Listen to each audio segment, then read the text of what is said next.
امت قرآن ناطق کو پہلے تو کوشش کر رہی ہے کہ یہ ہماری مرضی کے تابع ہو جائے، ہم جدھر چاہیں ادھر اہل بیت چلیں.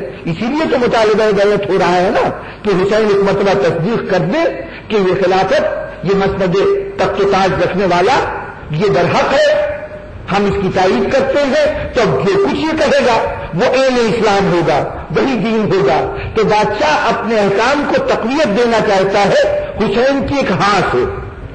اس لیے جب مطالبہ بیعت ہے تو یہ استحصال کی کوشش ہے اہل بیت کو، اور جب اس کے بعد مطالبہ بیعت میں ناکامی ہو گئی تو اب جو قتل کا مرحلہ ہے یہ کوشش ہے اہل بیت کو مٹا دینے کی، ان کو نظر انداز کر دیے جانے کی.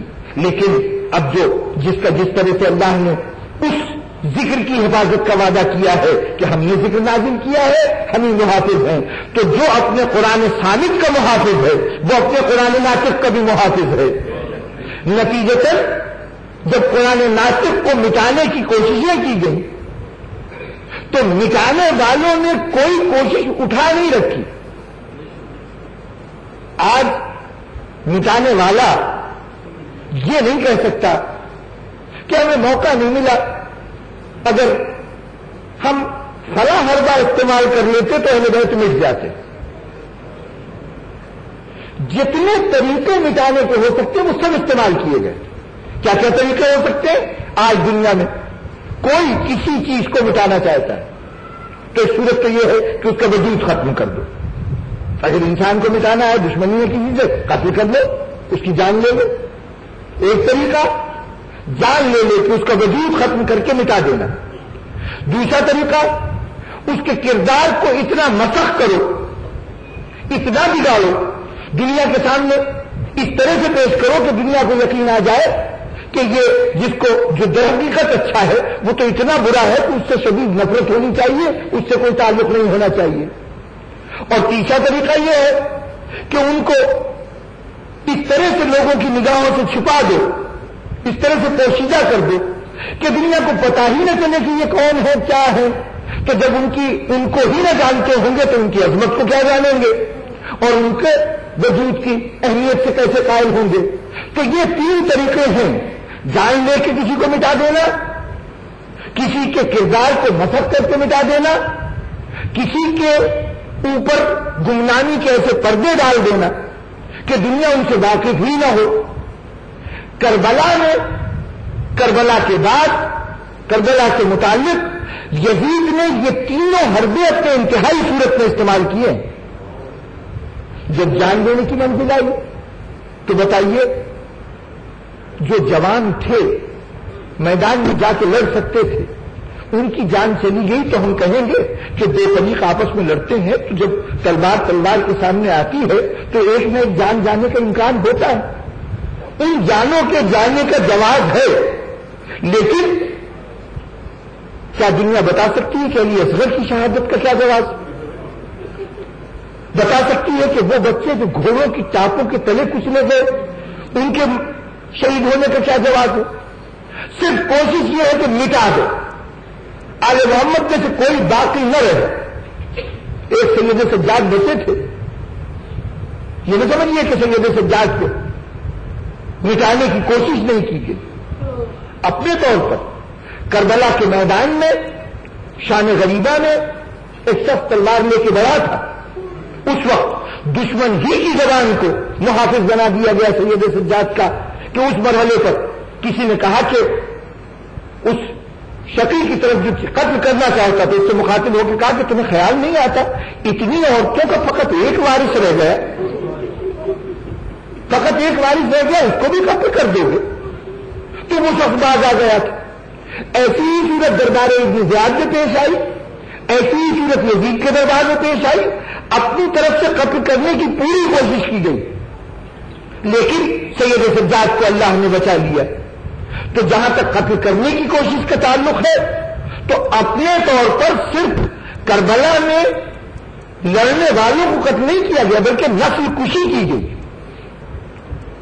جب امام حسین علیہ السلام کو 6 مہینے کا بچہ مارا جائے تو اس کا مطلب یہ ہے کہ مارنے والوں کا تہیہ یہ ہے کہ حسین کی نسل دنیا میں باقی نہ رہے. اب اگر کوئی باقی رہ گیا تو یہ اللہ کا اعجاز ہوگا یہ اللہ کی مصلحت ہوگی، ورنہ دنیا کی یہی کوشش تھی کہ مل جائے.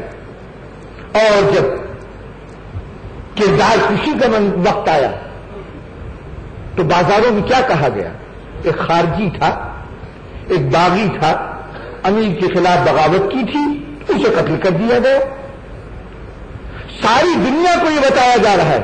پہلے جو کچھ اہل بیت کے متعلق غلط بیانیاں ہو چکی تھی وہ ایک طرف، جب قیدی آئے ہیں تو قدم قدم پہ بتایا جا رہا ہے کہ یہ خارجی ہے، یہ باغی ہے. کوئی ان کا تعارف اس حیثیت سے نہیں کرا رہا کہ اولاد رسول ہے.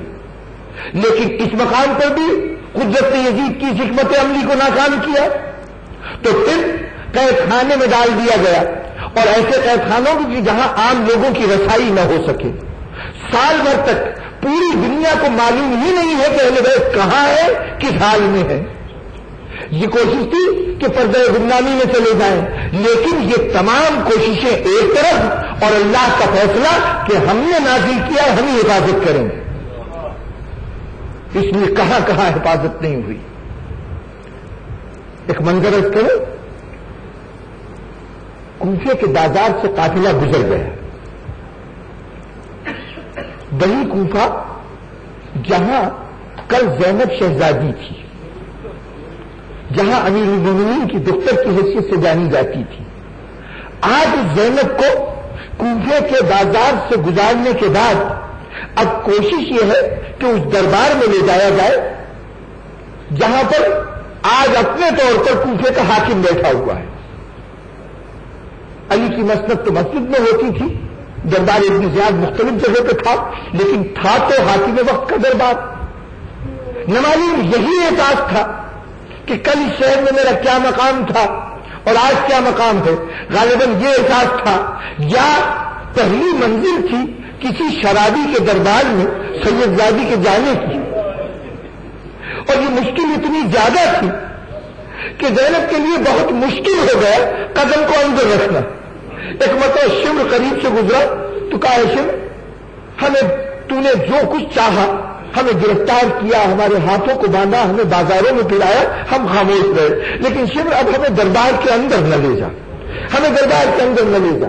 شمر نے کہا زینب اب یہ بات بھول جاؤ کہ تم کوفے کی شہزادی ہو، تم ہمارے قیدی ہو، ہمارا جیسے دل چاہے گا لے کے جائیں گے، جہاں دل چاہے گا لے کے جائیں گے. اب جو 2-3 مرتبہ جملوں کا تبادلہ ہوا تو زینب کی آغوش میں بیٹھی ہوئی 5 سال کی ایک بچی، اس نے کہا پھوپھی اماں یہ بتائیے کہ ایک حضرت صالح پیغمبر تھے، ان کا ایک ناقے کا تذکرہ ملتا ہے. کہاں بیٹی ملتا ہے؟ کہا اس کے متعلق میں نے یہ سنا ہے کہ جب اس ناقے کی ٹانگوں کو قطع کر دیا تھا کافروں نے تو اس کے بچے نے، اس ناقے کے بچے نے پہاڑ پہ کھڑے ہو کے فریاد کی تھی، تو اللہ کی طرف سے حضرت صالح کی قوم پر عذاب نازل ہوا تھا. ہاں بیٹی ایسا ہوا تھا. تو بوبی اماں کیا میں ناقے صالح کے اس بچے سے بھی نہیں گزری ہوں؟ کیا میری فریاد خدا نہیں سنے گا؟ بیٹی کیوں نہیں سنے گا؟ بس ہاتھ اٹھائے سکینہ نے ہاتھ اٹھائے. زینب آمین کہنے جا رہی تھی، اور روایتوں میں نے دیکھا ہے کہ اگر کوئی معصوم یا اہل بیت کا کوئی فرد اپنے بالوں کو کھول کے آسمان کی طرف ہاتھ اٹھا کے دعا کرے تو اس وقت اللہ نے اپنے پہ واجب کیا ہے کہ عذاب کو نازل کر دے. بخدا سکینہ دعا کرتی اور زینب آمین کہتی کہ عذاب نازل ہوتا. لیکن جب ایک مرتبہ زینب نے سر اٹھایا تو دیکھا نیزے سے حسین کا سر قریب سے جا رہا ہے. زینب نے کیا دیکھا؟ حسین کی آنکھوں سے آنسو جا رہی ہے. تو زینب اپنا دکھ بھول گئی. بھیا کس بات پہ رہے؟ کیا علی افضل کا دنیا سے جانا یاد آ گیا؟ عباس کے کٹے بازی یاد آ گئے؟ کہ اب حسین کے سر نے اشاروں میں جواب دیا زینب اور کوئی بات یاد نہیں آئی. بس اتنی سی گزارش ہے، دیکھو میں بھی تو چل رہا ہوں نا دربار میں، زینب میں بھی چل رہا ہوں، بس میرے پیچھے تم بھی دربار میں آ جاؤ، جیسے میں جا رہا ہوں تم بھی دربار میں آ جاؤ. بس حسین کا ارادہ دیکھا، حسین کی منشا دیکھی، زینب آمادہ ہو گئی. ہاں بھیا تم جہاں کہتے ہو زینب چلنے کو تیار ہے، شروع جیسے ہمیں لے چلنا چاہتا ہے لے چل. بندے آدمیوں کے ساتھ زینب داخل ہوئی. قیدی دربار میں پہنچے، ایک گوشے میں کھڑے کر دیے گئے. اب ستم کا ایک نیا انداز ابن زیاد کے ذہن میں آیا، کہا ہمارے جو قیدی ہیں قید خانوں میں اس میں ایک شخص ہے جس کا نام ہے مختار، اس کو ذرا دربار میں لایا جائے، مختار دربار میں لایا جائے۔ مختار سختی کو زنجیروں میں جکڑ کے دربار میں لایا گیا۔ اب وہ اپنی اس قید کی حالت میں گردن کو جھکائے ہوئے آ کے دربار میں کھڑا ہو گیا۔ ابن زیاد مخاطب ہے، مختار تم کہا کرتے تھے کہ حسین جب کوفے آئیں گے تو تم ان کی مدد کرو گے، تم ان کی نصرت کرو گے، تو بولو اب تو حسین کوفے میں آئے ہوئے ان کی مدد کے لیے تیار ہو؟ مختار نے کہا کہ ہاں، خدا کے فضل سے تیری قید نے میرے ارادے کو ختم نہیں کیا، آج بھی حسین آئیں گے تو جتنا ممکن ہوا، جس طرح ممکن ہوا میں حسین کی مدد کروں گا۔ تو کہا کیوں نہیں مدد کرتے؟ کہاں ہے حسین؟ ایک مرتبہ اشارہ کیا تخت کی طرف، وہ دیکھ کہ حسین تیرے سامنے۔ میں اتنا دیکھ رہا تھا، مختار نے حسین کا سر دیکھا، ایک مرتبہ غصے میں آ کے زور لگایا تو زنجیریں ٹوٹ گئی۔ مختار آگے بڑھا، ایک سپاہی کے نیام پہ ہاتھ ڈالا، تلوار کے قبضے میں قریب تک تلوار نکالے کہ ایک مرتبہ ہاتھوں کا اتحاد کندھے میں محسوس ہوا، کانپتے ہوئے ہاتھوں کی حرکت کندھے میں محسوس ہوئی۔ پلٹ کے دیکھا، ناتوان کہہ رہا تھا، اے بیٹا مختار تلوار یہ نکال لا، دربار میں تلوار نہیں ہوں، میرے پاس علی کی بیٹیاں بھی آئے ہوئے۔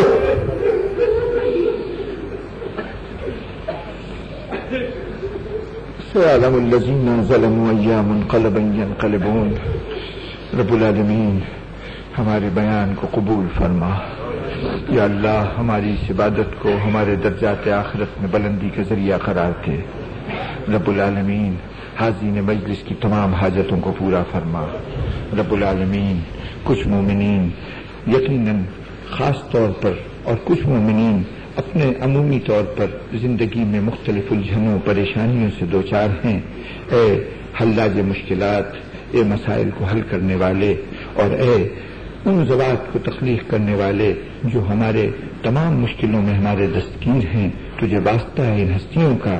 پروردگارا ہر مصیبت زدہ کی مصیبت کو دور فرما، ہر گرفتار مشکل کی مشکل کو آسان فرما۔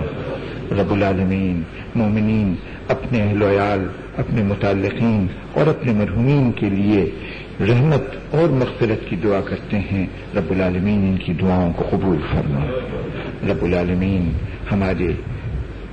ہمارے لیے تو نے ہماری ہدایت کے لیے جس آخری حجت کو غیبت کے فانوس میں رکھ رکھا ہے، یا اللہ اس چراغ ہدایت کو منظر عام پہ روشن فرما دے، ہماری نگاہوں کو اس نور سے منور کر دے، اور ہمیں اس نور کو سربلند رکھنے کے لیے جس نصرت کی ضرورت ہے اس نصرت کی طاقت عطا فرما دے۔ اللہم تقبل منا انک انت السمیع العلیم۔